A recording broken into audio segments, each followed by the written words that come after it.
Hello everybody, AJ Soccer here with another episode of Modern Maniacs. The Pro Tour is this weekend, so this is our last chance at the Seance Challenge. This is not the deck we're playing this time, this is the deck we played last time, but there were some really good notes that I wanted to showcase from fans such as yourself.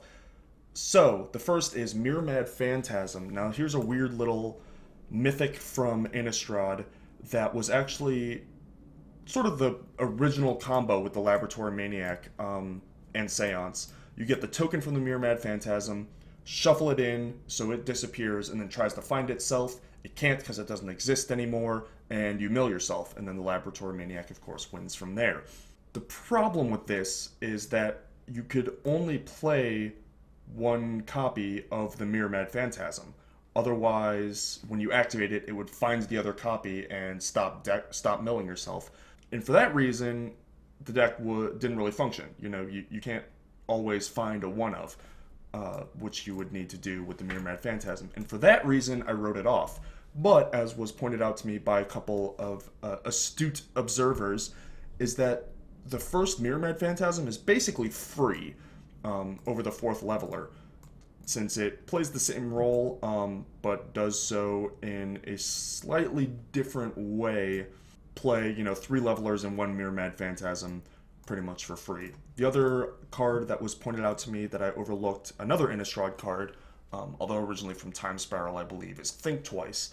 Think Twice is a pretty meh card, but in the videos, if you watched last time, I emphasized the value of instant speed card draw as an extra sort of counter to them killing your Laboratory Maniac in your upkeep. You get your Lab Maniac back from Seance, try and kill them in your draw step, they kill it, and then you can draw a card in response. And Think Twice is really cool because you can discard it to a Jace or mill it with a Thought Scour, and then it's just sitting there waiting for you to use it later on. So one Think Twice and one Mirror Mad Phantasm over a leveler, and I guess the other Thirst. Pretty good suggestions from you guys. Thank you very much.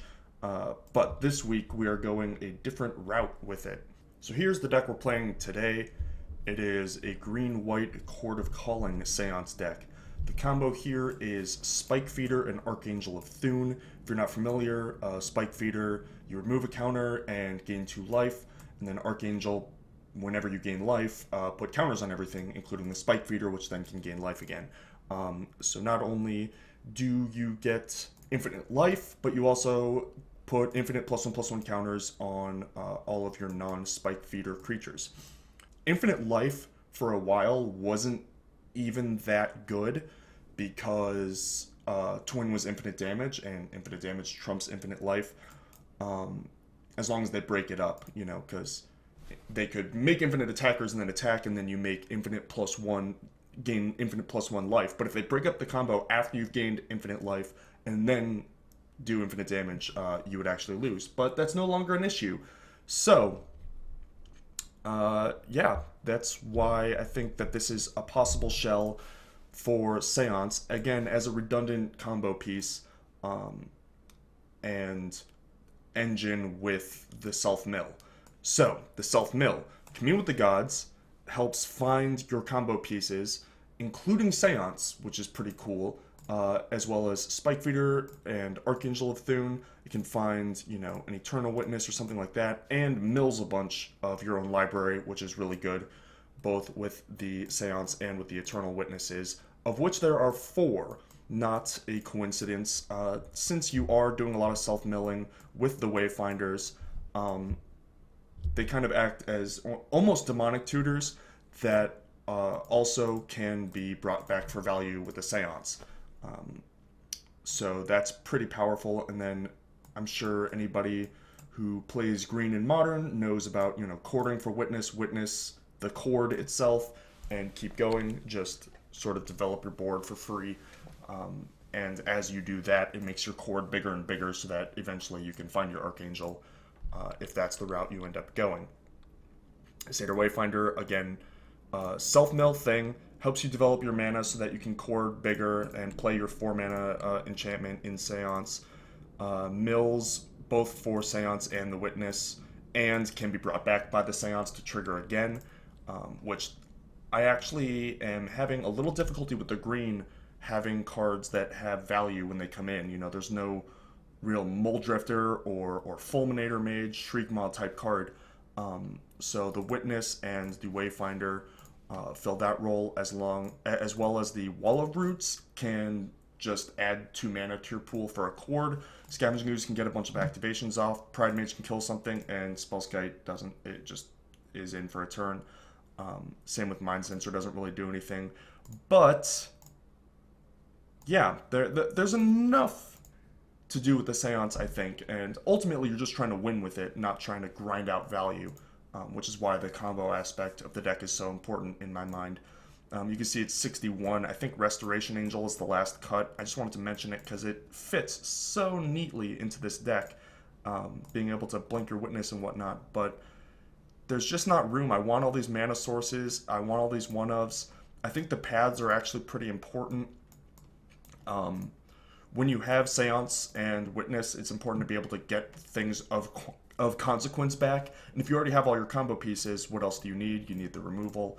Restoration Angel is just kind of more of the same. So even though it's quite good and fits in the deck, I don't think there's enough room for it. So that is gone. With the Chord package, we also have a bunch of one-ofs. I already mentioned the Spellskite, the Pride Mage, and the Ooze, the Mind Sensor, another one, and then it finds the combo pieces as well. 4 Horizon Canopy and 2 Ghost Quarter. I wanted a bunch of lands that do stuff because they add utility to the Wayfinder. Wayfinder finding a canopy in, you know, the middling late turns is a lot better than Wayfinder just finding a basic. And against something like Tron, which I assume is a horrendous matchup for you since Karn can just ultimate and restart the game. So Infinite Life isn't necessarily lights out, although Infinite Damage is. The combo does pump up your Archangel, so if Archangel is your first combo piece to the board, then you can just attack for the win. But if Archangel is your second combo piece to the board, then you need to take the turn back and win, which is not always the easiest to do. But having your Wayfinders be able to find Ghost Quarters and then be able to chain a bunch of Witnesses on the Ghost Quarters as you're developing and trying to get to combo seems like a decent game plan. Again, it just adds utility to both the Wayfinders and the Witnesses. Townships also great with the Wayfinder, and the deck has a lot of mana and a lot of just bodies, so the Township can actually be a pretty good grindy game plan, especially in post-board games. And also cute little synergy with the +1/+1 counters on Spike Feeder if that comes up. The 1 Stirring Wildwood, same thing, just a land that does something. Razor Verge Thickets, obviously. And then I am playing fetches and 2 Temple Gardens and some basics. I think it's important because having a land to get back with Witness, you know, if you go fetch, bird, or Noble Hierarch, and then turn to Witness, getting back the land to make your 3rd land drop, I think that that's a sequence that's going to come up often enough that it's worth paying some life to fetch things out sometimes. Plus, having access to more access to your basics is not irrelevant either against things like Burn or even potentially Blood Moon. And then, yeah, 5 birds in the form of the 4 Noble Hierarchs and 1 actual literal bird. It's not necessarily that I think 5 is the exact right answer. I just want 1 bird because sometimes having the flying body is worth the extra utility. As you can see, I have three of the Modern Masters Hierarchs and 1 of the old ones, original ones, and that's because I originally was playing 3 Hierarch and 1 bird split, but I decided to play the 4th Hierarch and fit the bird in there as well. But being able to chord up a flying blocker, especially with Seance, meaning a flying blocker potentially blocks twice, can be pretty relevant against something like a Restoration Angel or, you know, Celestial Colonnade, something like that. And just the 5th mana producer is not too shabby either. And then Wall of Roots is just a really, really efficient mana producer. If you play one of these on 1, then you can play Wall of Roots and another 2-drop on 2, or just play a Wall of Roots and one of these. It also works really well with Chord, adding essentially 2 mana because it can convoke after adding mana. So that's pretty powerful and synergistic with what we're doing, and buys time. And then I already went over the paths, so let's go to the sideboard. A lot more bullets. I have the 2 other Path to Exiles that didn't make their way into the main. Being able to just loop a path with Witness and Seance and stuff, really, really good against aggro decks or creature decks. So I want access to all 4. And then I think the rest... Oh no, there's one Evolutionary Leap, which is just for grindy matchups that have a lot of removal. You can put your Wall of Roots to use, and also synergizes well with the Seance. Pretty standard game plan from Evolutionary Leap out of the board.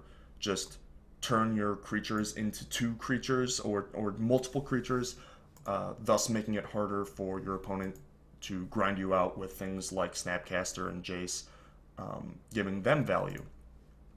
The rest are bullets. Forge Tender, obviously, for burn, but also for, say, Anger the Gods, or Fire Spout or Radiant Flames, or whatever their pyroclasm of choice is. But Anger, exiling things is actually potentially relevant, and having Forge Tender is nice. You don't really need a lot of help against the burn because you have these walls and all this incidental life gain. But the Forge Tender plays dual roles, only costs 1, so it's easy to cord up, and has a sacrifice effect, which means that the Seance can actually do something for you with it as well. Linvala, just great against other green creature decks, as well as any sort of Kiki-Jiki Exarch shenanigans that people are trying now that Twin is gone. Just a really solid chord target. Eidolon for Storm, as well as Cascade for Living End, which is a deck that we are seeing a resurgence of with the banning of Summer Bloom and Twin. Kataki for Affinity, obviously. Canonist, same as Eidolon. Not quite as good because 4 butt is way better than 2 butt, but I'd rather have the split because chord. And then Scavenging Oozes, great for Snapcaster decks as well as dedicated graveyard decks, of which there are many, including the Gristle Horde deck, and any of the Jace, Snapcaster, Kolaghan's Command type grind decks that utilize their graveyard a lot. Living End. There's a lot of stuff that the Scavenging Ooze can help against, which is why we want to go up to 3 post board, which may seem like a lot, but I think it's really, really good in Modern right now. Thrag Tusk, again, for grindy Jund type matchups, and I will also be bringing it in against Burn, Reclamation Sage, and Pride Mage. My main deck one is Pride Mage, and then another Pride Mage on the board, but I think a Rec Sage is probably better than the 3rd Pride Mage, and for that reason, I am splitting them 2 and 1.